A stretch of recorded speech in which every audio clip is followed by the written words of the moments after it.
Good morning and welcome to Today in LA. My name is Bill Rice Jr. Joining me today is Forrest Lee. I think everybody knows Forrest, I hope so, and the founder of this show and our mentor, Mr. Mike Amos, is joining us today from Panama City Beach. Good morning, Mike. Good morning, and good morning to everybody across the QN area and around the world on Facebook. And with beautiful sunrise here on the Gulf of Mexico. We're at Beachgate, and it is just simply gorgeous. As I sit here drinking a hot cup of coffee, looking out over the Gulf, how beautiful it is, and calm it is today. Supposed to get colder, but we haven't seen the real cold weather yet. How about up there? How's the temperature? I would say there's a nip in the air. It doesn't seem like it's as cold as it was last night to me, but it's cold. It's fall or winter.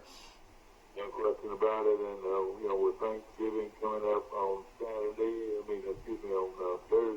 the big football game coming up on Friday. We got a big week looking ahead. What do you think? Huge. Thanksgiving, that's huge right there.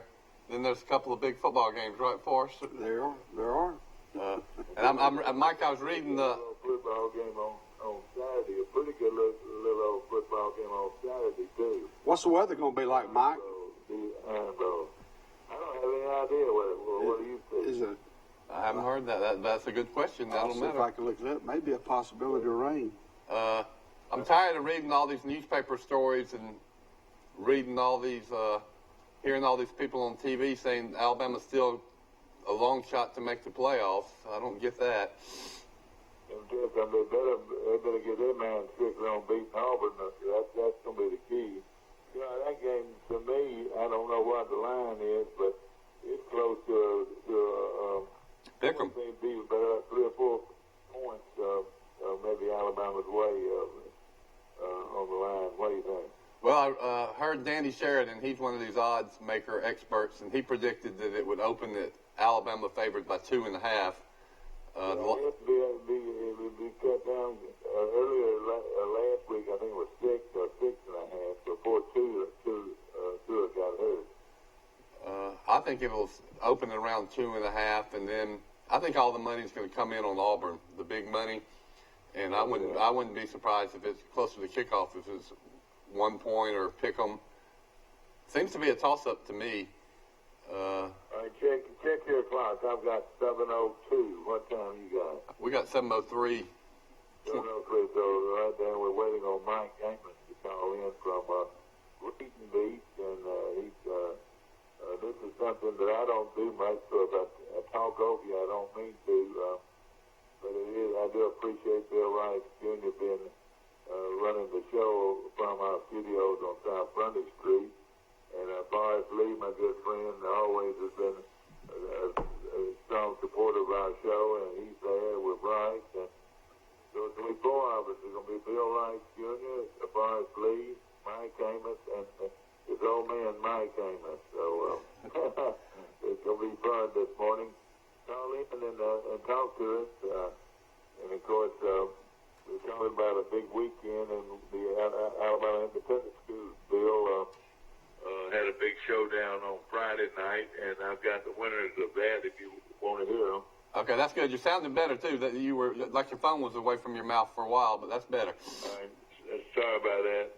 But in the Alabama High School Independent School Championships, Southern Academy beat Chambers 14-8, which was an upset, I thought. Tommy Garrett's team, the Chambers Academy team, they were the defending champion, but Southern Academy out of Greensboro beat Chambers Academy out of Lafayette 14-8. Atauga Academy in 2A beat Scambia 22-6. As far as you know, the coach of the Scambia pretty well. I think it was close to the end. It was at 7-6 at one time. That's Hugh Fountain. I think he's been like the last 4 years in a row. And by the way, Mike, while we're talking about the Fountains. Okay, let's see. Mike Jr. is calling in, so let's see. We just got to put Mike on hold. Let's see. I don't know what. Let's see. Answer.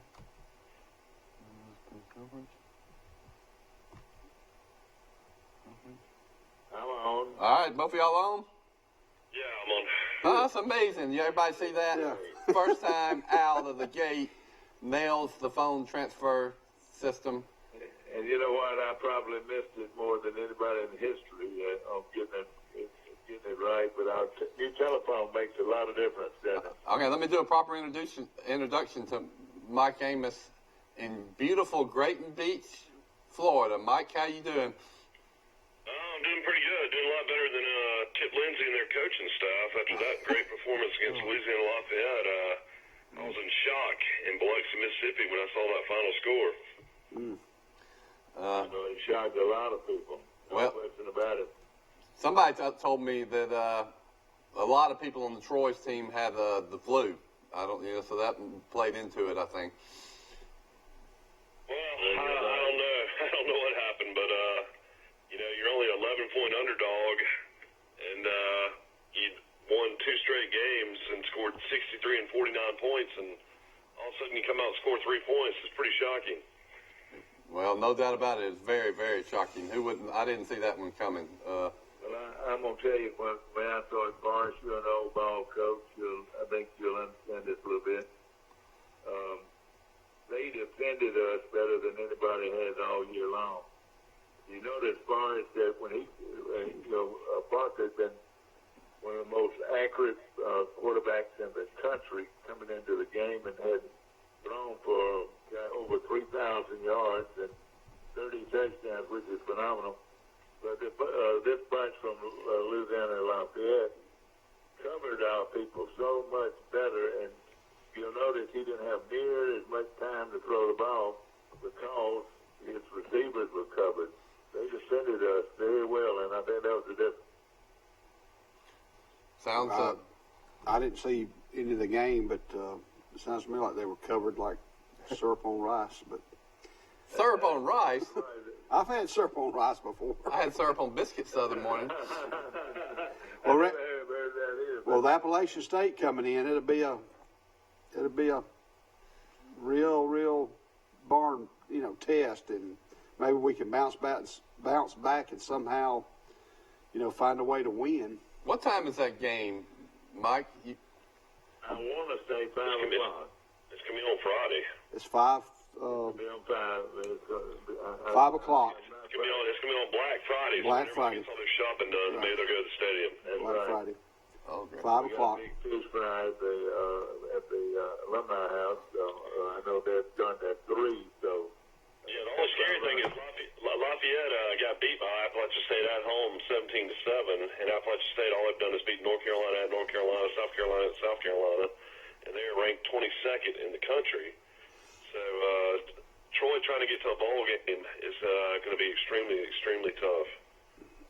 Has Troy ever hosted a ranked team here at Veterans Memorial Stadium? Anybody know? Probably Missouri. Yeah, Missouri. Ranked 16th when they beat them on Thursday night, and then Junior Luzon. when they played Boise 2 years ago, Boise was ranked. Okay. See, Michael knows everything. How about the Miami Hurricanes? they lost to. They're You're right. They lost. Who'd they lose to? Florida International, I believe. FIU, FIU. Yeah. God, Miami got beat. that's like Alabama losing to UAB, wouldn't it be? Yeah, that's right. And Josh Mike UAB continues to roll. That was a big win over Louisiana Tech. Yeah, they've won 8 games now. I mean, Bill Clark's got to be a guy you got to be looking at for a big-time head coaching job. Billy Napier, Lafayette coach, is the guy you got to be looking at. Mike Normal at Memphis. There's going to be a lot of jobs coming open, so I would imagine some of these guys will be filling them. I'm about to think the Southern Cal guy might have saved his job. Mm-hmm. So they come off strong. And, a few others. Ole Miss coach might have saved his job. What do you think? I think that Egg Bowl is going to be pretty important on Thursday night. Egg Bowl, your favorite bowl, the Egg Bowl. I just love watching that Ole Miss quarterback run that ball. Yeah. He's fun to watch. How about Tennessee balls? Jaron Tano threw for 415 yards, and Tennessee has now won 4 straight and is bowl eligible. Beats Missouri 24-20. they win next week over Vandy, which they'll win, they will have finished the season winning 6 out of their last 7. I think that helps Alabama. I mean, Alabama beat Tennessee by 21, and that's a team that closed with 6 out of 7 victories. And why is Texas A&M? They should have moved into the top 25, even losing to Georgia, because they had a great chance to win at Georgia. Sure did. Texas A&M is getting no national respect in these polls. Well, they play LSU this week. Breaking news last night out of the Canadian Football League, the Winnipeg Blue Bombers have won the Grey Cup. So congratulations to all our fans out there in Winnipeg. When was that? Was that yesterday? They had the championship? Yeah, that was live on ESPN. They're first since 1990, so they had to go wait 29 years for another Grey Cup. Well, all our viewers up in Winnipeg, hello. Do they speak English or French, Michael? A little both, I think. Yeah. Where is Winnipeg? What I want you to do, right? I want you to get you a convertible or get you a pickup truck. Get as many people as you can. And put them in the tailgate and ride through Banks today with your horns blowing and everything saying, "Go Tennessee, go Tennessee," in downtown Banks this morning. They're dancing in the streets of old downtown Banks this morning. That's right, because the Tennessee coach is married to a beautiful Banks girl.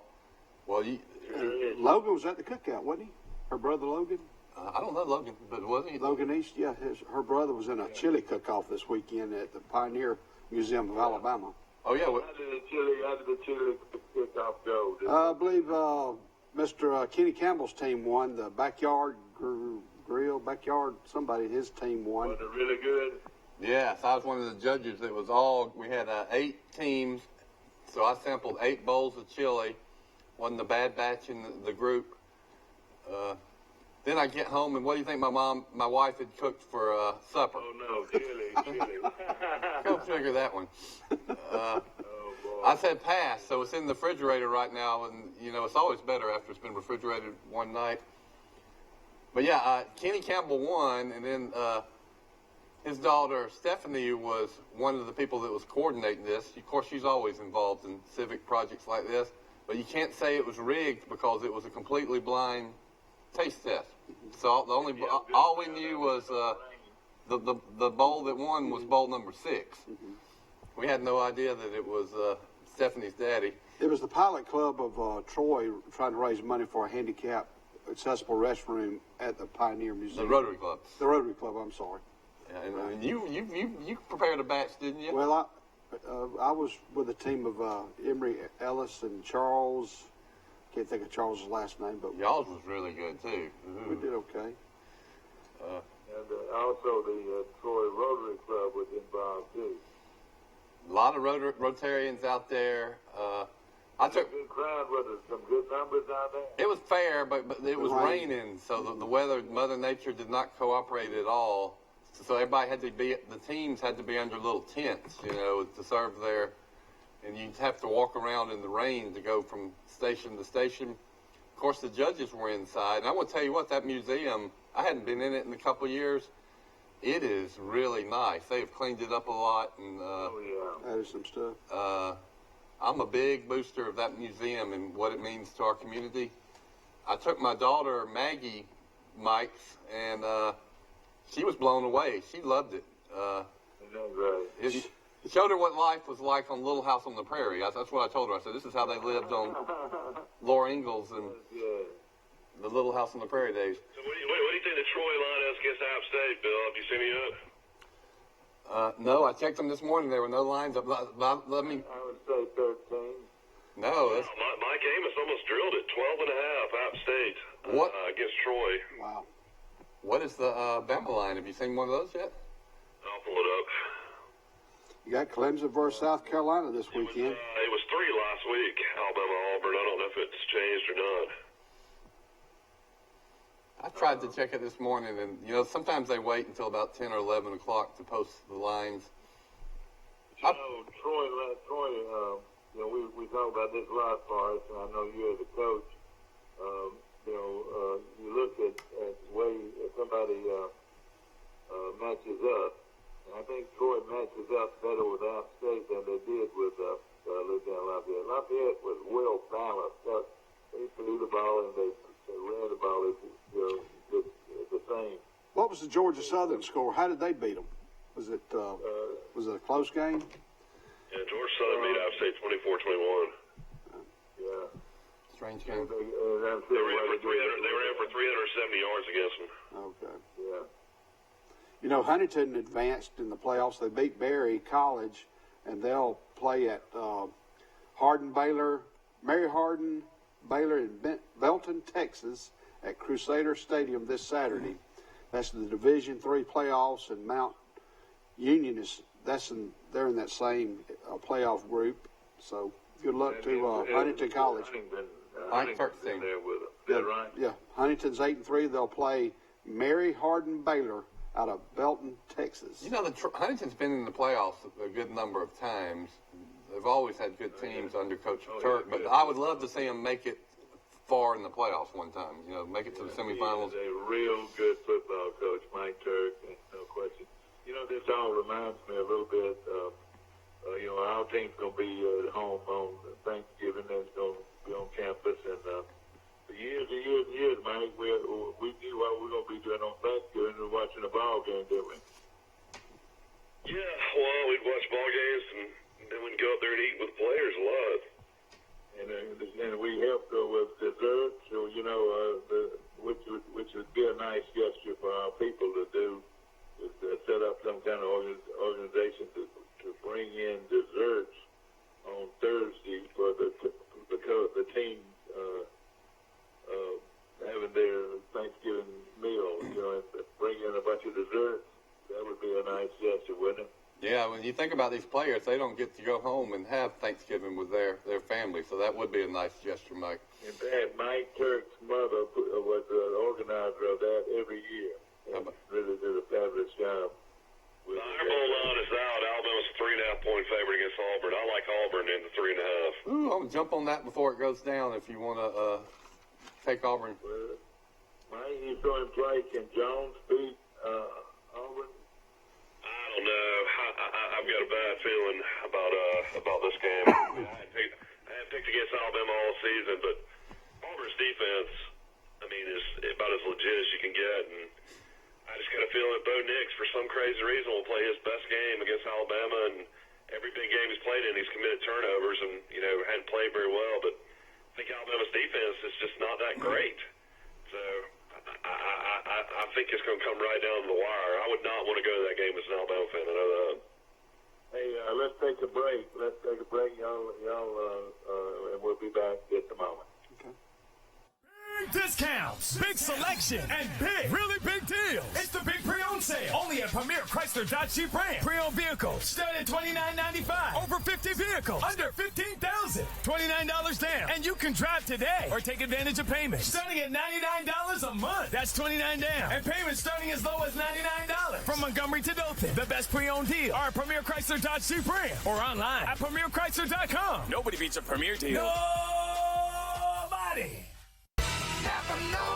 Trojan Auto Parts of Troy, home of Napa Know-How. Stop by and see owners Mike and Melissa Kilcrease and their Napa Know-How team with over 100 years of combined experience. We're the only locally owned parts store in Pike County, and we're fully stocked and ready to serve you. We pride ourselves on being your go-to parts store, not only for the simple items, but we specialize in those hard-to-find items as well. Trojan Auto Parts, the right part at the right price at the right time. Napa, a name you've trusted here in Troy since 1945. Napa Know-How. At Marguerite's, we've been designing and crafting custom jewelry for 4 generations. It's an art for master jewelers. There's really no room for error. It doesn't matter how big the diamond is. You don't expect anything less than perfection. What matters is quality, beauty, and value. After all these decades, your engagement ring is still our greatest pride. Marguerite's exquisite jewelry. At the Piggly Wiggly, we proudly support our local farmers and bring you the best they have to offer, all at cost plus 10%. When you shop local, you reinvest in your community. Remember, buy local, shop local. Piggly Wiggly, local since forever. Do you want a good truck driving job? Do you want to drive for the best? Then drive for Wiley Sanders Truck Line. We have good benefits. We have good home time. We have Blue Cross Blue Shield. We match your 401k up to 4%. You can start in the 401k retirement plan after 30 days of employment. You need to drive for Wiley Sanders Truck Line. It's time for you to think about you and your family's future. Wiley Sanders Truck Line. $1,000 sign-on bonus? These guys did. All right, welcome back to Today in L.A.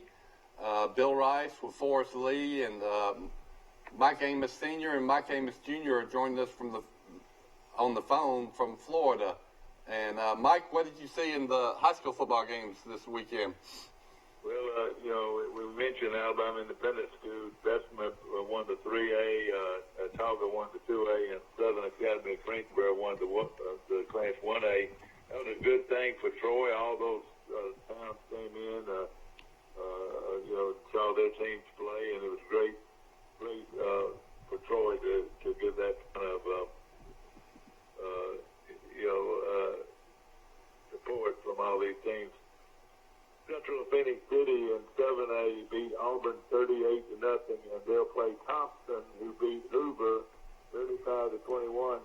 They'll play for the state championship this week. What do you think about that, Mike?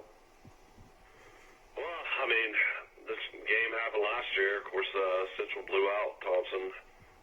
Tallulah, Tomabaloa was hurt going into that game and didn't play very well. But, they brought in a new quarterback this year, Thompson, and Thompson's had a great season. And, they put Hoover out of the playoffs 2 straight years, which doesn't happen much. I don't know. I'll probably have to go with Phoenix City, though. They've got a lot of guys coming back from that won the state championship last year, and Jamie DeBose does a really good job. Opelika won, and they'll be playing Spanish Fort in the quarterfinals, semifinals. And Oxford will be playing Penson Valley. Briarwood Christian out of Michael, out of your part of the country, Birmingham, will be playing Pleasant Grove. Pleasant Grove destroyed Ramsey 51-22. And then Clay Central will be playing Mortimer Jordan. Andalusia is in the semifinals. They beat American Christian 24-0. They'll play UMS Wright at UMS Wright.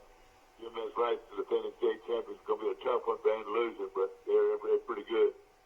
Anderson will play Jacksonville in the other semifinal round.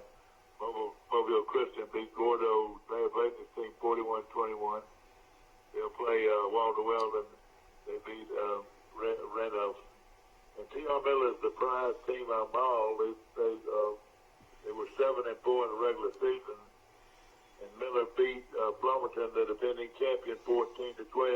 And they'll play Piedmont. And then in Class 2A, defending champion Five beat Red Bay for 45-6. They'll play Leroy, who beat Arrington 35-24. Collinsville will beat North End Mountain in 2A, and Reeltown. North Collinsville will play Reeltown. Reeltown beat GW Long 41-22. And finally, in Class 1A, Lynette, always good, beat Isabella. They'll play Sweetwater. Sweetwater beat Brantley 38-35, and now they'll play in the semifinals against Lynette.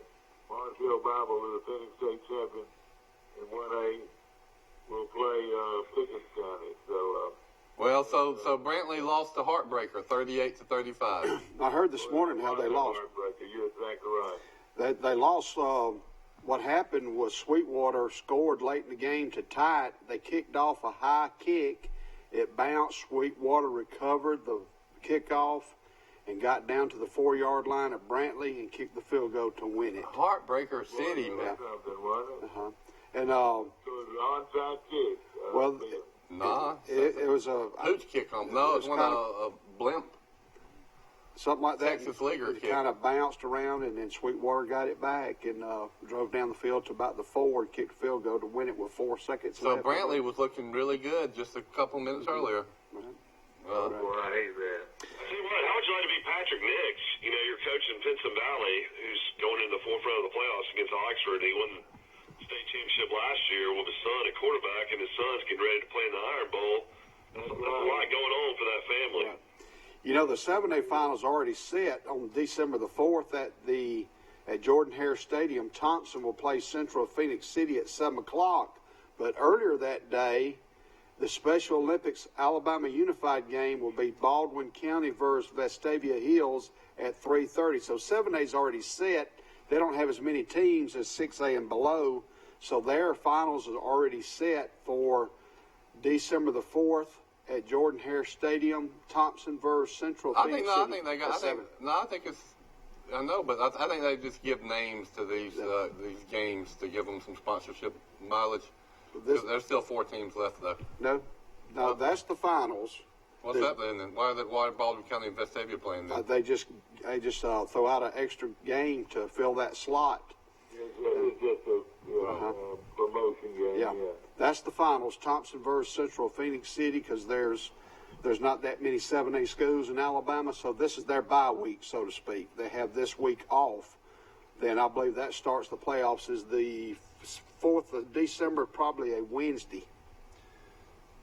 Let's see, where's we got some great games this week to talk to you about, too.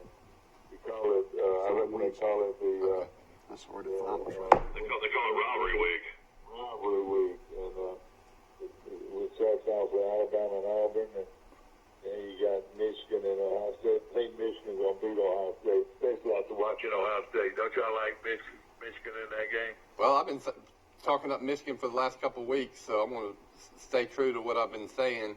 I don't know. Ohio State owns Harbaugh. I mean, his record against Ohio State is awful. I would still have to lean Ohio State. Oh yeah, but they'll be. I wonder what the line is on that one, Michael. If you get a chance, you can check that one. But wouldn't it be something if Michigan beat Ohio State? Then Ohio State will be in the exact same position Alabama was 2 years ago. They will have been undefeated, play a 2-loss team in a rivalry game on the road, which would be Michigan for them. For Alabama, it was Auburn. And Alabama, as we all remember, lost that last game, was no longer undefeated, and everybody said Alabama's lost their chance to go to the playoffs because they lost their last game, I guess. Of course, they got in. But one of the people that was rooting loudest for Alabama to be disqualified after losing to Auburn was Kirk Herbstreit. So let's see what Kirk Herbstreit says if Ohio State happens to lose to Michigan. Do we disqualify Ohio State for one loss? I don't know. Herbstreit had a lot of critics when he was in Columbus doing his radio show, and he moved to Nashville several years ago. So actually, Herbstreit lives in Nashville. His son actually plays for Clemson. I didn't know that. Oklahoma, let me tell you this, Oklahoma's got a good shot to get knocked off. They're playing Oklahoma State Saturday, so that's going to be a big one. Didn't they lose their starting quarterback, Oklahoma State, to injury? Mm-hmm. I don't know. I didn't see that. They did, but they beat West Virginia. But they beat them with their backup quarterback. I watched that game. Yeah. It's a 2.5-point favorite in the Egg Bowl Thursday night. That game will start at 6:30 on ESPN if everybody wants to watch that. I think Ole Miss will beat them. I think Ole Miss is playing for them. I'll tell you this, the NCAA is glad to get rid of Penn State, get them out of it. They got these. And also, they finally got Oregon out. So Ducks. This thing's starting to turn around a little bit. I would think this. I'm going to say this right now. If Michigan beats Ohio State, Alabama's in. I really believe that. I believe that's going to happen. As a fourth pick, if Michigan beats Ohio State, Alabama's in. That's what I look at it. I think then if you had Georgia beat LSU, both those teams are in. You're not going to have 3 SEC teams in. Yeah. You got to have Georgia lose to LSU. That's right. That's the key. They're going to lose to LSU. Yeah. Oh, I don't know, man.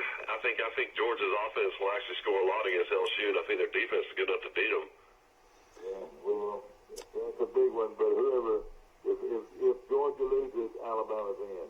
That's what I think too, Mike. And I think it'll come down to the eye test, who's better, Alabama or Utah or Alabama and Oklahoma, and I think everybody would say it's Alabama, or most of the committee would say there's 13 people on that committee.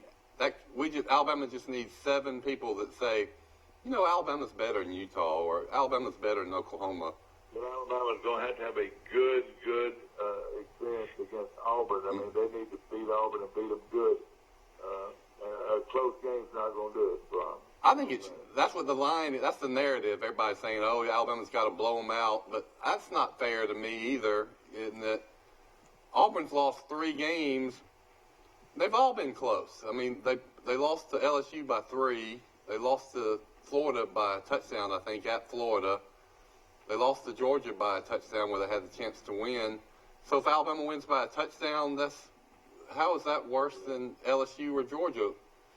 You know, the only sure bet is Clemson. They sit at home. They're the only sure bet. And you know, they'll beat South Carolina like a drum, I would think. But you know, the good thing for the NCAA is to get rid of Penn State. Nobody's talking about them. Oregon's out now completely. So that's 2 of them. And, you know, that list narrows down, you know. There might be. No, I don't think that's going to happen. But Georgia, LSU's got to beat Georgia. Well, here, Mike, think about this. Michigan's got to beat Ohio State, and Alabama's in. Here's what Alabama needs to happen is Oregon's now got 2 losses. Oregon beats Utah in the conference championship game, right? That eliminates Utah. Oklahoma loses this weekend to Oklahoma State at Oklahoma State. That's or in the conference championship game, that eliminates Oklahoma. If you got that, and then if LSU beats Georgia, there is no competitor for the 4th spot. So Ohio State could even lose to Michigan, still get in the playoffs, and Alabama could still get in the playoffs. What about if Baylor avenges their loss to Oklahoma? Baylor would have a case, I guess, but I don't think it would be that strong. But you're right, they would have. Wisconsin plays Minnesota this weekend, and that'll be Wisconsin and Minnesota. That's right. So Minnesota's still got a shot too. That Minnesota could beat Wisconsin, beat Ohio State in the Big Ten championship game, and Minnesota's probably in. I think, yeah.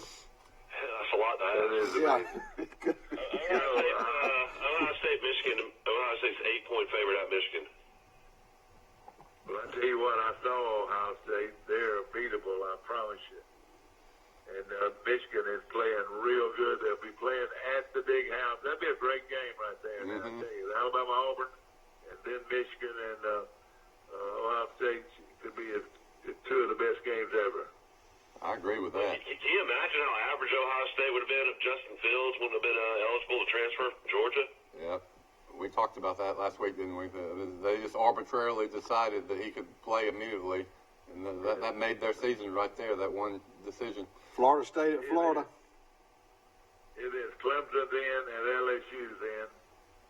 All right, those 2 are definitely in. If Ohio State beats Michigan, they're definitely in. And then if Alabama, you know what? Alabama's one of the only ones out there, y'all. Alabama, if they soundly beat Auburn, they're in. Mike, who does LSU?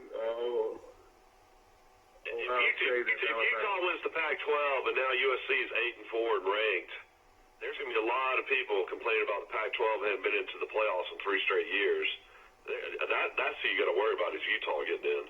Look at Utah's schedule and see who they played, and their schedule and who they beat is far worse than Alabama. I just think you put Alabama in the Pac-12 and Alabama coasts to that conference championship. But you got to think, if Alabama had Tua, the Tua factor would have been huge. Not having Tua now is going to hurt Alabama nationally. You're right. That hurt Alabama. But still, if those things happen, you know, what are you going to do with a one-loss Ohio State? I think they're still in. They've got a strong case, just like Alabama did after it lost to Auburn. If it's a close game on the road, losing to Michigan is good all of a sudden. That shouldn't disqualify Ohio State. Plus, they'd have a chance to go on and win the conference championship. I think Ohio State could lose Saturday and still make the playoffs. Are they going to play Minnesota for the conference championship? Or Wisconsin. If they beat Wisconsin. Mm-hmm. It'd be either one of those teams, and now they've already beaten Wisconsin, so that would be a rematch, correct? If Ohio State... Who are they going to play in the conference playoffs? The winner of Minnesota and Wisconsin. Oh, man. On a neutral field, they might play them pretty tough. No question. Utah plays at Colorado this weekend. That's right. That's no gimme. I don't know who is playing real good at the end that I've been watching a little bit at Notre Dame. They have played very well at the end of the year. They have, Mike. I know they can't go, but they played very well. Yeah, they beat Boston College bad. They blew out Navy, who's not a bad team. Yeah, sure did. Yeah, we wrote off Notre Dame, but they showed some pride in how they finished the year. Yeah, exactly. Let's take a little break here. About every 15 minutes, we'll be right back. Take a little break. We'll be right back. Who's lined up on the other side of the ACC against Clemson? In that Virginia Tech, it looks like. We're Tech? still on that. We're still on the air. We'll keep talking until we go to a commercial break. Yeah, who would Clemson play in the playoffs? Virginia Tech, it looks like. Virginia Tech's playing pretty good right now. They have. I don't think they're playing good enough to beat Clemson, you know. They beat Pittsburgh Saturday. They had one bad loss earlier this year. But it's a lot of it is how you finish. Just look at Tennessee, look at Virginia Tech, look at Notre Dame. It leaves a good taste in the You're exactly right. Those are three good examples right there. And I think you're right about USC. They probably might have saved their coach's job because they're playing better at the end of the year. Who would want to play a 9-1 Memphis team or a 9-1 Cincinnati team? Those are two pretty good teams too, you know. Boy, don't you think if Alabama loses Saturday to Auburn, which is a coin toss, I think, would Alabama play in the Sugar Bowl against Oklahoma? Or Oklahoma might go to the playoffs. I bet they would try to put them together. it says that Virginia's 5-2. Virginia Tech is 5-2. Do they play this weekend? So it'd be the winner of the Virginia Tech game. Yeah, I said. They're both 5-2. Pittsburgh, they stumped their toe, but it's something. Well, they all get the right to get blown out by Clemson. Yeah. And so it's one of those things. You be careful what you wish for. But boy, wouldn't you have chaos if one of those teams beat Clemson? Well, how about this scenario? Since this is scenario season, right? Ohio. Check this one out, too, Mike. What is a scenario? Tell me what is a scenario. It's something that might happen. All right, I got So it. here, Ohio State loses to Michigan. Then Ohio State also loses to in the Big Ten Conference Championship game. South Carolina loses to, Clemson loses to South Carolina, or either in the Conference Championship game. And Georgia beats LSU, which I'm like Little Mike. I think that could happen. There's all kind of things that could happen. Yeah, this is. Hey, look, this is the worst thing you want to hear. Let's see if we can go on break in a minute. But if ifs and buts were candy and nuts, it would be Christmas every day. Christmas time. You know what got me? I made this point on the show is that's fine for people to say that Alabama might not get in the playoffs, but say they might not. I'm tired of all these people saying Alabama is out definitively or they're done after they lost to LSU. That you don't know that, and it's like they're lobbying to get Alabama out. They're trying to create a narrative that makes sure Alabama doesn't get in. And these people have to be feeling silly because after they said, Herb Street said Alabama's out, Heather Dinich said Alabama's done, and then Oregon lost, Minnesota lost, Penn State lost. All the things that Alabama needed to happen have already happened. All right, looking at the four best teams sorry. This is, I think Forrest mentioned this, as the IC, these teams. Clemson, let's see now, I can't even read my own right. You got Clemson, you got Ohio State. Those are two. Georgia, would you call them a top 4 team?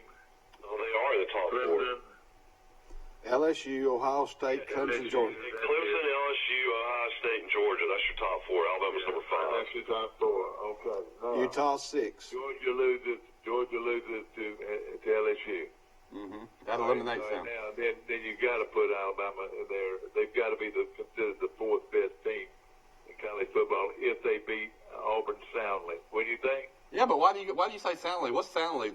Say Alabama wins by 7 points. You don't think that's enough? You think Utah is so? Well, I think you're right. Now, Utah is the big question mark. They might want to give it to Utah, but is Utah better than Alabama? Well, Utah's only loss is on the road at a ranked Southern Cal team that finished the season 8-4. Southern Cal season's over. They're just getting ready to play a bowl game. Yeah. Well, if you go by the only loss test, the Alabama wins the only loss test against everybody. Come on. But see, Alabama's getting no respect, though. They blew out A&M at A&M. They blew out South Carolina at South Carolina. Georgia loses at home to South Carolina, and they're still ranked ahead of Alabama. So that doesn't make sense to me. No. Yeah. I mean, right now, what you want to determine who's the best team, Georgia or Alabama. But Georgia's going to lose to LSU, so just go ahead and throw them out. I'm going to tell y'all what Here they are right here, Clemson, LSU, and then if Ohio State gets beat, that's going to be a question mark. And then you got. I still think Ohio State will win the Pac-12. I mean, win the Big 10, though. I still think they'll win the championship, even if they lose to Michigan. All right, guys, here it is right here. And Forrest, we haven't heard from you much, Forrest, but here it is right here. Clemson, LSU, Ohio State, and Utah. That's your 4 teams. Go ahead and put it in the bank. Utah? No. That's your 4 teams. No, I think it's going to be LSU, Ohio State, Clemson, Bama. Yeah. That's my 4. The key will be I hope Alabama is good or better than those other 3 teams. Well, Mike, I want to tell y'all this for the record. I have studied this closer than anybody in America. I've lobbied for it on message boards and radio call-in shows. The committee has one criteria. They pick the 4 best teams. This conference championship thing only comes into play if 2 teams are considered equal. Then they can consider that as a tiebreaker, one team won the conference championship, one didn't. But if the 2 teams are not even considered equal, you don't even get to that tiebreaker. So my question becomes, who does the committee say is the better team, Alabama or Utah? If the committee says, well, Alabama is obviously better than Utah, they win at a neutral site, they're probably a 10-point favorite, then you don't even get to that tiebreaker. So people are bringing up stuff that... Who plays Utah that can beat them? If Utah gets beat, I guarantee you Alabama's going in. Yeah, I mean... But who's playing Utah? They got to play Oregon in the championship. They got to play. They play Colorado this weekend. All right, Oregon's going to beat Utah, so go ahead and put Alabama down. Well, we got to beat Auburn. Let's beat Auburn. You never know, Colorado. We got to beat Auburn. Colorado's probably going to put something in their water this weekend. They might beat them. Utah doesn't scare me. Let's put it this way: if Mac Jones looks pretty good in a big if that Alabama beats Auburn, don't you think out on a neutral field that Alabama would, with all those receivers and running backs, would beat Utah by 14? Heck, USC beat them with a third-string quarterback. They've got 4 losses. Yeah. Well, I'll tell you what, they're starting to lose ground, a lot of these teams. So we know Clemson in, and I just don't see well, let me ask you this. Hey, what if Georgia did beat LSU? Would you bring in a 1-loss LSU team? Yeah. Oh, no doubt. They're 12-0 going to the SEC championship. They're in. So then you would be looking at Clemson, LSU, Ohio State, and Georgia. Georgia. And I'd have, as an Alabama fan, I'd have no gripe with that. I mean, I could get, because LSU beat Alabama, so what could you say? Well, LSU's got to beat A&M, Yeah. Texas A&M, and we have to beat Auburn. That's a Kellen whole Moore's lot. never beaten anybody that he should. I mean, that he shouldn't beat.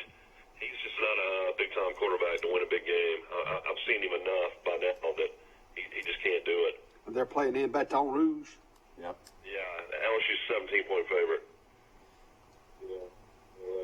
It's starting to be very interesting, and You know what this is due?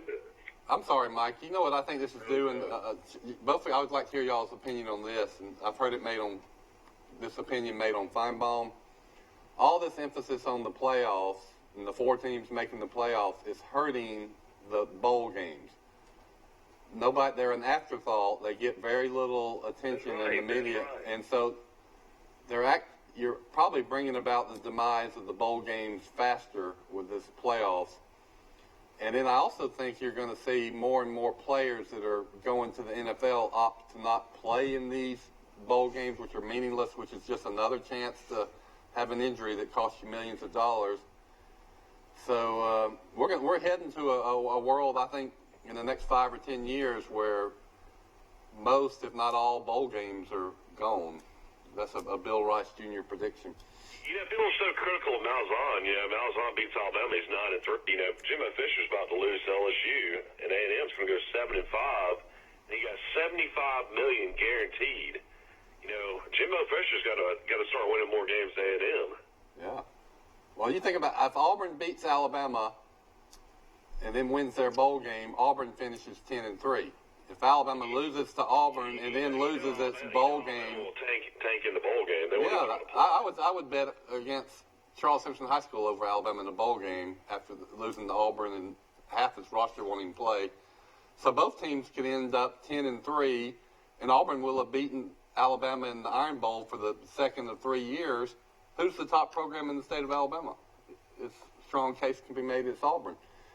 all right, I've got something, y'all. I got it. This is it. All right, looking at the best 4 teams in the country. You got LSU and Clemson. Clemson just sits back and waits. All right. Then you would have 2. You'd have 3. This has got to happen now. Michigan's got to beat Ohio State. Michigan's got to beat Ohio State. Ohio State cruises in there. But this is with Michigan beating Ohio State. There'd be 3 one-loss teams: Ohio State, Utah, and Alabama. You pick 2 of those. Who would you pick? Those 2 will join LSU and Clemson in your Final Four. I would pick Ohio State and Alabama. I mean, Utah. You look at their record. I've looked at it. They've played a terrible schedule, and they're in a much weaker conference. So to answer your question, Ohio State and Alabama should be the best one-loss teams that would get in that scenario. All right, a definite thing, and this could very easily happen. If Oregon beats Utah, then the 4 teams, the top 4 teams would be LSU, Clemson, Ohio State, and Alabama. Alabama would be in. Unless they, that could very, very easily happen. I would say the Oregon Utah game is a pick 'em. So yeah. Yeah. Okay. Well, let's get a breather. Let's see if we can get a commercial break in. Thank y'all for watching today in LA. We got the 2 Amoses at the beach in Florida, and I'm Bill Rice, and Forrest Lee is with me, and we'll be right back after this commercial break. Ford Truck Month is going on now at Bill Jackson Ford, and folks, we have the deal for you. Take up to $6,000 off MSRP and get 0% APR for 72 months for huge savings on a new 2019 Ford F-150. Select new 2019 Ford Mustang starting at an incredibly low $23,900. Or drive home a select new 2019 Ford Escape starting at just $18,900. Bill Jackson is the name you've trusted for over 30 years. Check us out on Highway 231 in Troy or online at BillJacksonFord.com. I've been working for this my whole life. The chance to relax on the open water. With my financial institution, Max, my Achieve checking account earns dividends. So I'm free to do what I love.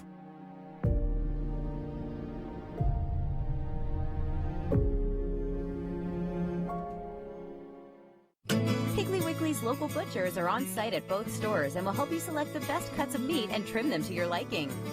Our USDA Choice beef is the most consistently tender, juicy, and flavorful beef you can buy, all at cost plus 10%. Troy Cable Security Wi-Fi doorbell camera allows you to answer the door from your smartphone when you are at home, at work, or on the go. When a visitor presses the button, Troy Cable Security sends a live video feed to your smartphone so you can see, hear, and speak to the person at your door. With the doorbell camera, you can have your porch light turn on automatically when it detects motion at night to create the appearance that someone is at home. You can view video clips so you can always know who stopped by when you are out. Troy Cable Security. You love them, protect them. That'd be 4 great ones right there. Welcome back to Today in LA. We're still playing all the scenarios, but Alabama's strength of schedule is 44. Utah's is 55, so it's not too much difference. I saw one thing. You know the worst in the country, Dad, strength of schedule? This will be shocking. Appalachia State is 129th strength of schedule, and UAB is 130. Oh man. How can that be possible, though? They beat North Carolina at North Carolina, South Carolina at South Carolina, but I guess neither one of them have a winning record. Yeah, that's right. All right, the best looking scenario of them all. What if you want to take the 4 best teams in America? And this is with Georgia losing out to LSU. The 4 best teams in America are LSU, Ohio State, Clemson, and Alabama. How much better could you get than that right there? I hope, but you know, this is all moot unless Alabama beats Auburn, which is I'm with Mike Amos and Grayton that if I would have to say Auburn is the favorite in that game. Every time Auburn has a good team and they play in Auburn, they beat Alabama. I'm saying when they got a good team. They beat them in 2017. They beat them in 2013 with the kick 6. That defense is really good. Mac Jones has never been in an environment like he's getting ready to be in. He's never heard that much noise. Alabama's going to get procedure penalties. They're probably not going to be able to run it on Auburn. Kicking game. Oh, Alabama's punter issues. Now, Alabama has an advantage with their punt returner. The key is balance. If Alabama can be balanced and run the ball a little bit and throw it, they'll have a chance. If not, if they make them one-dimensional, shut down the run and make Jones that speech of throwing, Auburn's going to beat them. Mm-hmm.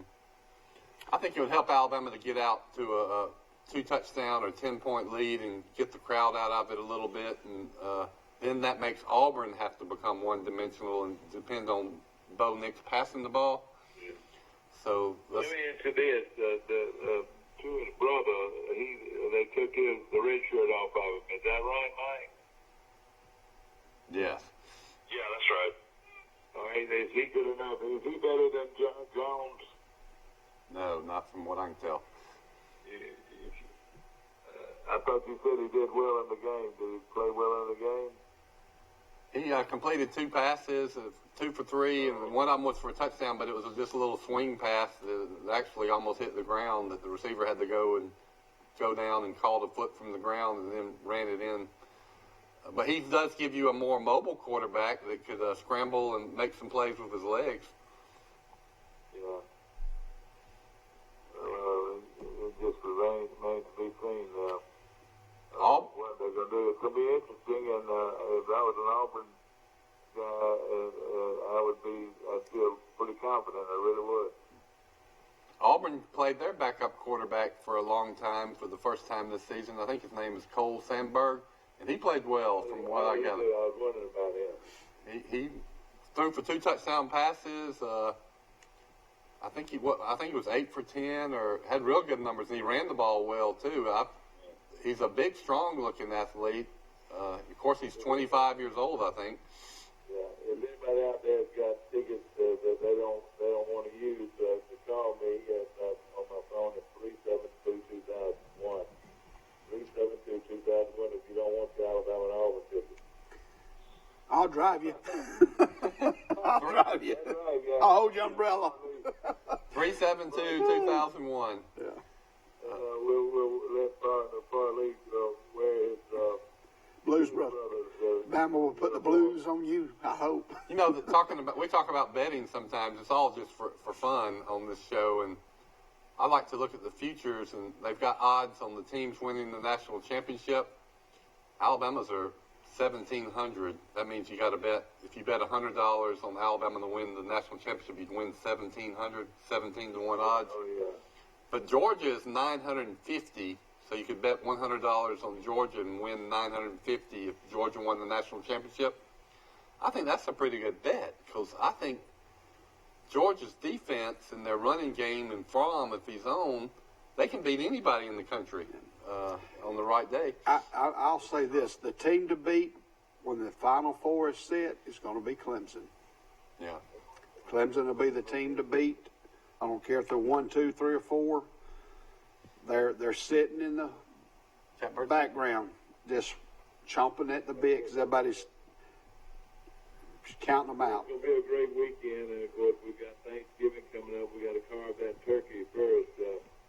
Forrest, tell us some about your Thanksgiving memories and some of the traditions. Oh, my favorite is to go to my grandmother McLeod's and my granddaddy and watch her cook the cornbread and all that. And my first thing they let me do was deviled eggs. And I can remember one day my granddaddy reached under the cabinets and grabbed a tall bottle of scuppernong wine. He put about 1/4 of an inch in a little bitty cup. He said, "Drink this, little boy. Little boy." He said, "It'll grow hair on your arms." And it was good, and I do have hair on my arms. But that was Granddaddy Lewis. He called me little boy. But I just love watching them prepare those meals. And my mother and Daddy were great cooks, and Aunt Dot's a great cook. Dorothy Thomas down there in the Goshen community. And I've been around great cooks all my life, and I've got the fever to cook.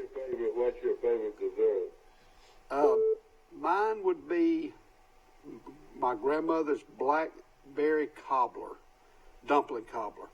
That would be my. Ice cream on top. Is that right? With ice cream on top? If there was some around the refrigerator, yes. Well, I was told last night that we're going to have pecan pie with ice cream on top. Just heat the pecan pie a little bit, put some ice cream on top. Whoa. Are y'all going to be in Florida for Thanksgiving or Troy? Yeah, we're going to be down here. And that's how we're calling in today. It's been a lot of fun. When you have a Troy cable security system, you can go anywhere in the world. Okay. All right. We can actually do our show live from down here. We're going to probably start doing that stuff. You also got a Premier Chrysler Dodge car. I'm on the 6th floor of Seagate, and I got a lot of windows, and I probably have as pretty a view as go up as anybody. It really is fun to be here. I watched the sun come up this morning, and it's just a beautiful place. In fact, I'm walking right now.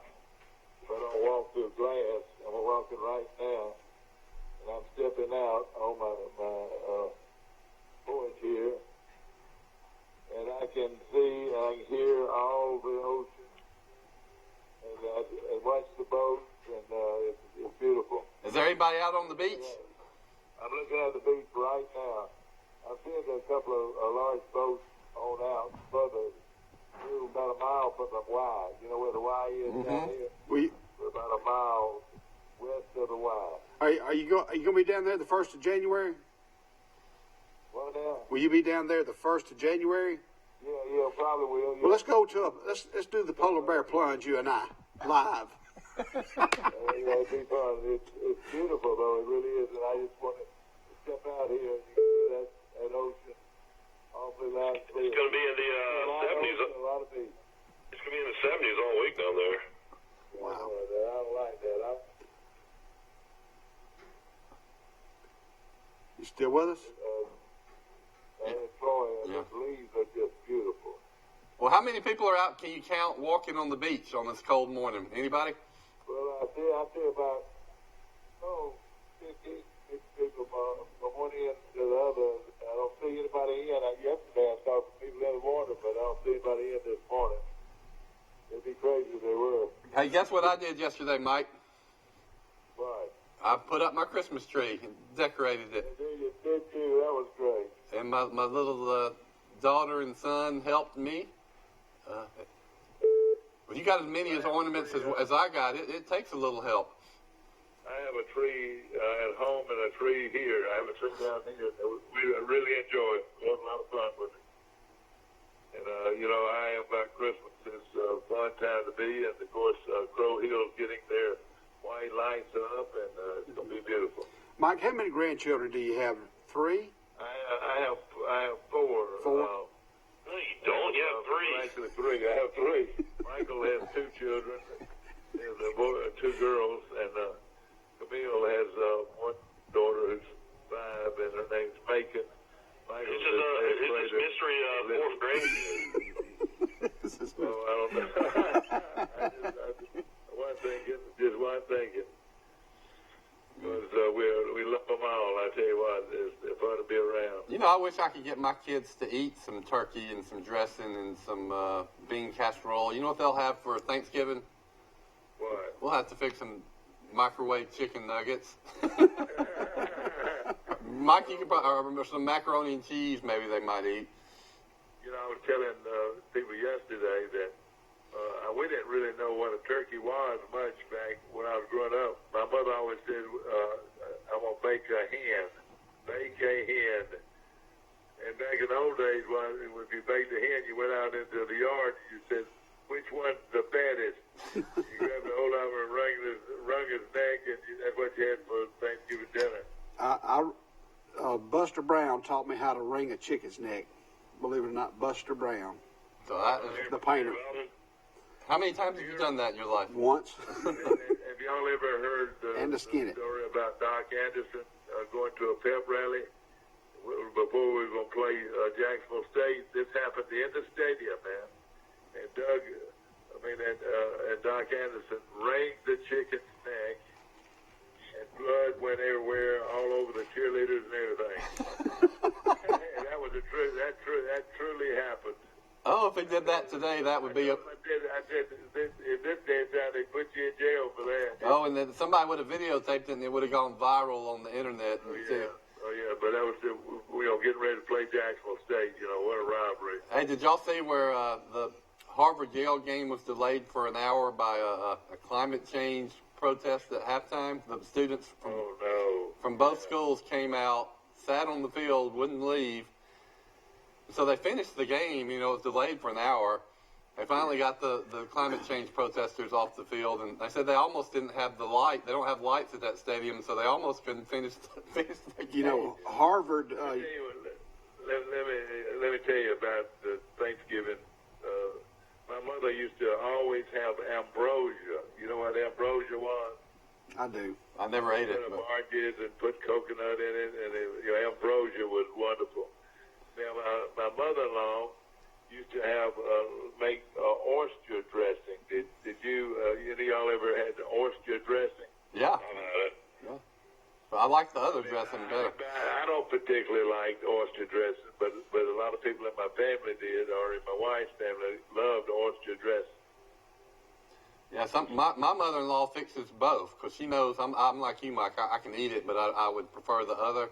Yeah, so I would too. And I love cranberry sauce. I gotta have cranberry sauce. And we dropped by sisters the other day and picked up my dressing and my sauce that goes with the dressing. So I'm all ready, but we got to make sure we got sisters dressing. I'm picking mine up this week. I think they'll pick up today. I think they'll pick up today. They told me I could pick it up Wednesday, so I'm going. A lot of the restaurants down here will be open on Thanksgiving Day. A lot of people just go to restaurants. They're down here on 30A. Exactly. Let me tell you who has a good seafood buffet on Friday. It was Julia's seafood buffet, and they had those small whole catfish. Boy, they were good. We're very fortunate in Troy to have great places to eat. Boy, I tell you, no question. I got out a little. You eat at Sunnyside Grill and see Nate and Glenn this morning? I'm going to that. And immediately after this show, that's where I'm going. I'm going to have ham and eggs. I'm going to have a ham, big piece of ham with fried eggs and grits. And going to have ham and eggs. And in the middle, I'm going to have a big two-layer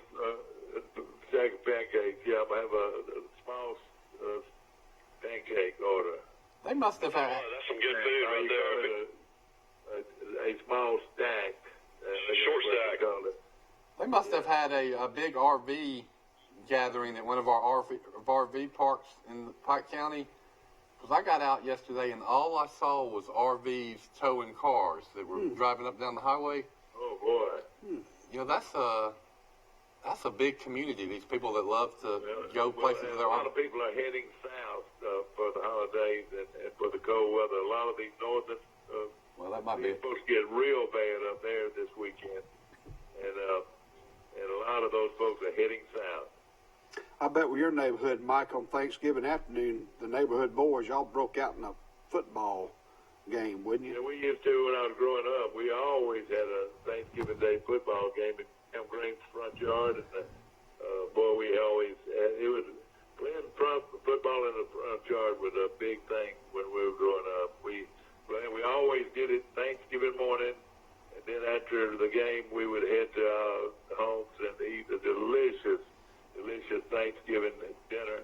My mother was a great cook, and she had a lot of specialties. And then what we would do, hear this, over the river and through the woods to Grandmama's house we go. That's where we usually ate Thanksgiving. All the family would go to a little community in Bullock County called Hector, where my grandmother lived. Hector, yeah. You ever heard of Hector? I've never heard of it. Where's it near? All you do is go down 82 between Union Springs and the Junction, and that's where it was. And all my cousins from Montgomery would be there, and we'd go out and we'd squirrel hunt. We would squirrel hunt that morning with dogs. Have you ever squirrel hunted with dogs? I never have. No. Where the dogs would tree the squirrels, and you would come up to the tree, and a big old fox squirrel, would jump out of the nest. And we would come back, and my daddy would clean them, and they would fry squirrel and have squirrel and grits and hot biscuits and gravy and syrup. Think of all the work. Think of all the work that the mothers and grandmothers did to make those meals possible. And then everybody had the children's table, several children's tables. It sounds like just hours and hours of work and love went into that. Still does, I guess. Let me tell you this: the holidays bring all of it back. The memories of our families and our mothers, our daddies, and our brothers, and our sisters, and our aunts, and our uncles, and our cousins, all gathered together, and it was a bond that each family had, and the love of family, and can be relived in the holiday season, Thanksgiving and Christmas, and sit around the room and talk about what used to be, and bring their lives back. You know, my aunts all were great cooks and great people and Christian people, and they loved to cook. And the thing that they cooked was lane cake. Have you ever heard of a lane cake? No. Forrest has. As far as you bound to have heard of a lane cake, did you? I've heard of it. Is that with coconut and raisins and all that? My mother never went into a state store, but she would ask me to go in there and get a small bottle of bourbon to pour over that lane cake. I wasn't crazy about lane cake because it had coconut in it. That's good for a change of pace, some coconut. And then after... You would think Bill Rice Sr. would have had some tradition. I bet I've seen that. Yeah, my tradition was eat as much as I can and then go hit the couch as fast as I could, and watch the Detroit Lions on the TV as I fell asleep and got my nap. Didn't Willie tell it? Thanksgiving Day parade. How about Macy's Thanksgiving parade? Watch that. Get your two kids down and say the real Santa Claus is going to be in that parade. That's right. We do that, Mike. Mike, didn't Willie tell us return a kickoff for a touchdown on Thanksgiving Day when he played for the Houston? I think it was earlier in the season. We were down here at the beach when it happened. He went 100 yards for a touchdown on kickoff. But I want to say he was playing with Houston then, yeah, he was. Playing with Houston. He was one of my all-time favorite Troy players. I know he's a great guy too. I see him at all Troy games. He's a season ticket buyer, and he's moved back to Alabama. He's a great guy. You're right. I would watch him in practice, Mike, when Coach Bradshaw was coaching him, I just watched some of the practices. Quarterback wasn't live, but they had to just touch the quarterback for him to be down. And half the time they couldn't even touch Willie Tullis. He started off at Southern Miss, and then we got him to transfer to Troy. And the rest was sort of history. Hey, listen, we got a big Christmas parade coming up Monday morning. Next Monday morning, big Christmas parade from downtown Troy, and it's always a lot of fun. And hopefully we'll have cold weather and just a big night for a lot of folks. The Troy University band will be in there, and the Sound of the South, and the John Henderson band will be in the Christmas parade, 6 o'clock next Monday night. Yeah, I heard a little girl. What, is this Mary Prater? Yeah, it's Mary Prater. Mary Prater, happy Thanksgiving. I guess Troy Cablevision covers the Christmas parade, I guess. Is that right? All right, well, let me tell you this. They're going to have a feed. For you and Forrest, they're going to have a feed at Troy Cable tomorrow at noon. So y'all go enjoy that Thanksgiving meal at Troy Cable tomorrow at noon. Troy basketball's on the road tonight against Allen A&M. Maybe Troy can get a win. They were down by 27 to Sanford on Saturday and got beat by 12. So almost beat Texas A&M, and then you get blown out by Sanford. Kind of hard to believe. I think the girls played Duke real good. That's what I heard on the radio. They played them real good. They lost maybe by 8 or 10 or 12. They played them real good, I think. Yeah, they got to play Matt Cameron Indoor Arena. Right. Exactly right. Well, Forrest, are you going to go to the country for Thanksgiving, or where are you going? We'll be going to Raleigh, Georgia to see Jody's sister and family, and, Jody's mother-in-law still in the nursing home. She's not doing well, and we'll go over there for Thanksgiving. Manchester, Georgia, is that near Manchester? She went to high school at Manchester, Georgia, Meriwether County, the Blue Devils. And I was living in Warm Springs at the time when I met her, but we're going over to Georgia for the holidays. Raleigh, Georgia, Manchester. Let me tell you some unique things. It wouldn't cost you hardly anything. Get you a little bit of a kindling and go ahead and build you a little fire outside. Get you some coat hangers, not the painted ones, but the bronze ones. And make you out a good stick. And put some marshmallows on it and go outside and roast marshmallows. I love roasted marshmallows. Yeah, I do too. A little bit on the burnt side. To kind of catch on fire, Well, can you do that in the city limits, Mike? Can you make a fire, or will the police get you? Oh yeah. We have a campfire on Crow Hill every Christmas, and then roast wieners. Wieners, yeah. But they don't get down to have a little wiener roast in your backyard. Oh yeah. You could actually have a wiener roast in your fireplace if you wanted to. Hey, what if you don't live in Crow Hill? Can you come up and participate in y'all's? You can. You sure can. And you're always welcome, my friend. Crow Hill has more neighborhood traditions than any other neighborhood in Pike County, I think. Well, it's good. Traditions are great, and you got to make things happen. In fact, last year I tell this story, and I could almost cry talking about it because it really hit me hard.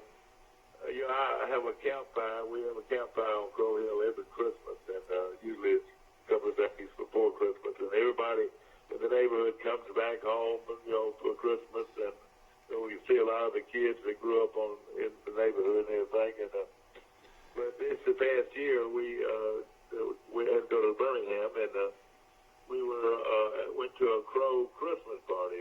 My wife was a Crow, and we went to a Christmas party, and my daughter Rebecca and I were riding back, and we were riding through the neighborhoods of Birmingham and Mount Brook, all the beautiful lights and everything.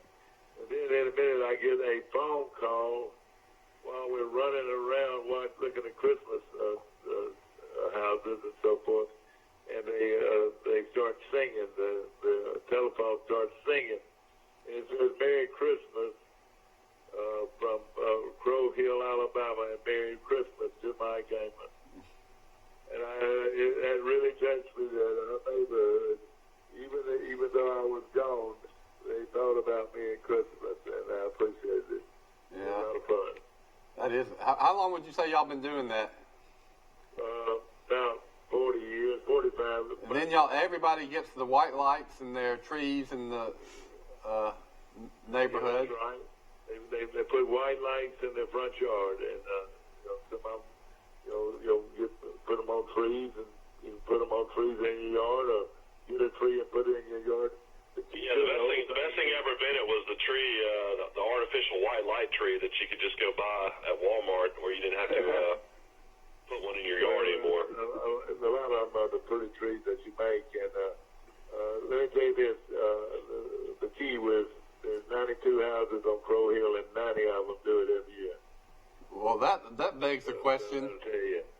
I wonder what the two that don't do it are. Well, usually it's either somebody that's not living there anymore, or somebody that doesn't live there very long. But it's tradition, a lot of fun. And it's all about. Hey, what is the plan on picket shows? What you care about. We got people wanting to know on picket shows. What day are we going to have picket shows? Tomorrow we're going to have a picket show tomorrow. Bill Jackson Chevrolet picks the day will be tomorrow. You got to get Bill Jackson, Jim Jackson on the show. Jim's listening right now, actually. What? Jim just sent me a text wanting to know when we're going to do the picket show, so we're going to do it tomorrow. Hey, Jim. We're going to do it tomorrow. He also sent in his picks, so I need to see. We need to figure out who won from last week. Yeah. Well, right now Bill Rice is up 26. Let's see, what was it? 32, 26 and 6. 26 and 6. I've got a great Jim Jackson's. He sent his in too. Yeah, and then we'll do the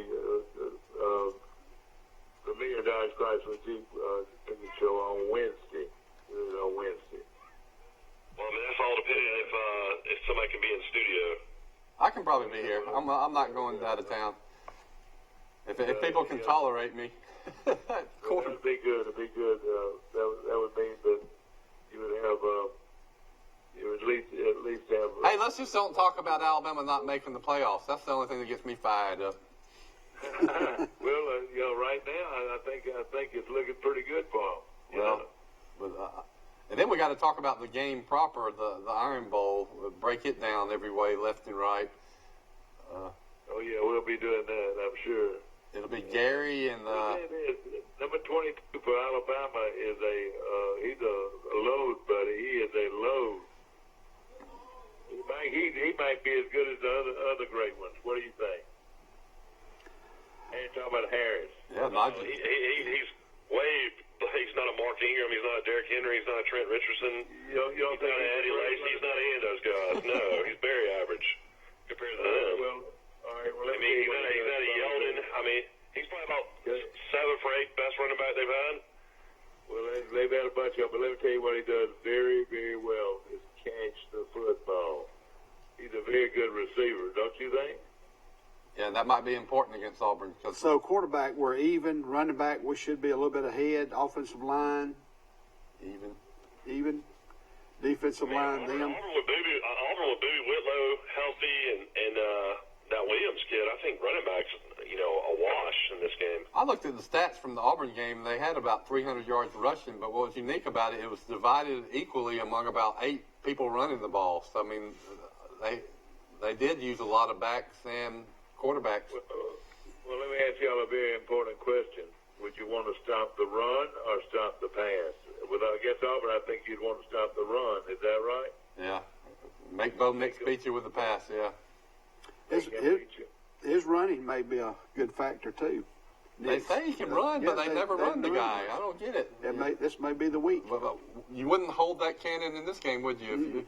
What are they holding him back for? For a sophomore, he's been excellent. You take him being a sophomore, he plays excellent football. He's a freshman. That's his first year. You actually could have Bo Nix versus. The kid won the state championship last year, Doug. Yeah. If Mac Jones gets hurt or is ineffective, you could have a Bo Nix Talua matchup. So it's 2 kids that were high school sensations a year ago. Now, let me tell you about him.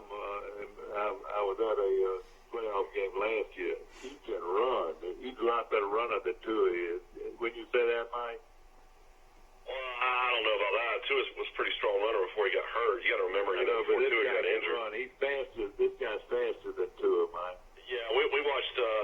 Valdosta. They beat the tiny Kingdom Mountain Brook last year. Yeah. The But tiny it's gonna Kingdom. be fun. It's gonna be fun. It's gonna make everybody excited. Now, the big game, of course, is on Friday night, Friday afternoon at 5 o'clock kickoff from Veterans Memorial Stadium in Troy. It's the Trojans of Troy against the Appalachian State and the 23rd ranked Appalachian State. Troy wins to go to the bowl game. If they lose, they stay home. So, And, Mike, to get behind this thing. isn't that where? Has been in bowl games 3 straight years. Before this season, they were 31-6. A lot of these guys on this roster beat LSU. It's hard to believe that these guys would not make a bowl game, and I'm thinking it's not going to happen. 5-7 first year as a head coach. There's going to be a lot of changes on that coaching staff, it looks like, and a lot of it's going to be on the defensive side of the ball. Mike, do y'all remember Joe Sanders? Didn't he coach at Appalachian State? The guy from Goshen, Joe Sanders? I know Joe, Steve's brother? I think he coached at Appalachian State years ago, didn't he? Well, I'll tell you in a second. I remember him coaching, but he coached at Vanderbilt. You know, Joe Sanders lives in Nashville now, but he coached at Vanderbilt and also Kansas State. I want to say he coached a little bit out of Kansas State, but I don't remember him coaching Appalachian State. Let me see if I can find him. Well, He's an old buddy of mine. He and I played at Troy at the same time. you know, the students will not be here Friday, so it's real important that the local folks, if they can, go support the team because we're going to lose those thousands of students that are normally there. You know, I asked a band member of the Central South, I asked them this past week, were they going to be at the game on Friday? They said, yeah, and I said, well, is it mandatory? They said, there's a difference in making an F, an A, and an L. There's a difference between an F and an A. So if they go to the game, they make an A. If they don't go to the game, they make an F. I mean, it's the grade. It's part of their grade. Well, it'll be great to see a ranked team, a very good Appalachian State team, and wouldn't it be great if Troy could finish the regular season with an upset in that game? The weather we hope will be perfect for football. It looks like it's going to be nice. And you're not going to be competing against all these games on Saturday that you normally are, all these big-time Alabama and Auburn games. The setting is there for a fabulous event. If Troy can win it, it'll be one of the biggest wins in Troy history, other than maybe some of the national championship games and people like LSU and some of those big games. But I mean, this doesn't guarantee. This doesn't guarantee a bowl, though. Some else got so much parity this year. You're going to have so many teams that are going to be bowl eligible. I mean, the only thing you can hope is that Johnny Williams still cares about Troy University enough to put us in the Camellia Bowl. Yeah, exactly. And they won't listen. These bowl people, the key is putting people in the stands and making money. And Troy will definitely put people in the stands, I would think. Yeah, if we were to upset them, that'd be a big feather. What now? If we were to beat Appalachian State, that'd be a big feather. No question about it.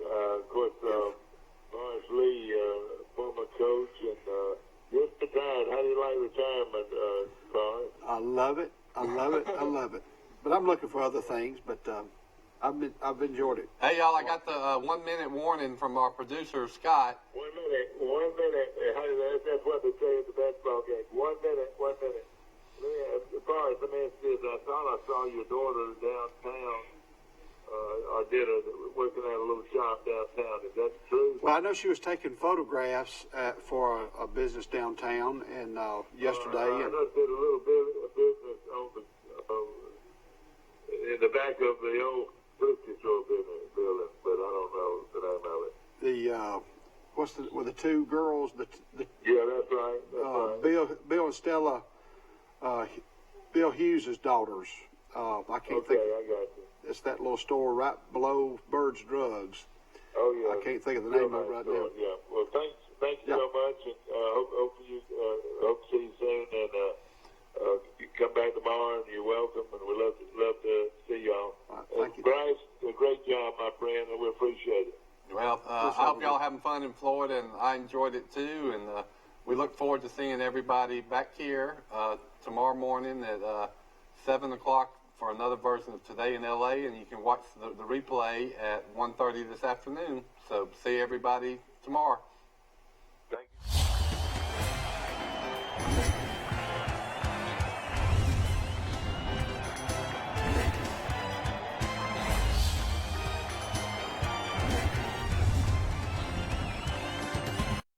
Discounts, big selection, and really big deals. It's the big pre-owned sale, only at Premier Chrysler Dodge Jeep Ram. Pre-owned vehicles start at $29.95. Over 50 vehicles under $15,000. $29 down, and you can drive today or take advantage of payments starting at $99 a month. That's $29 down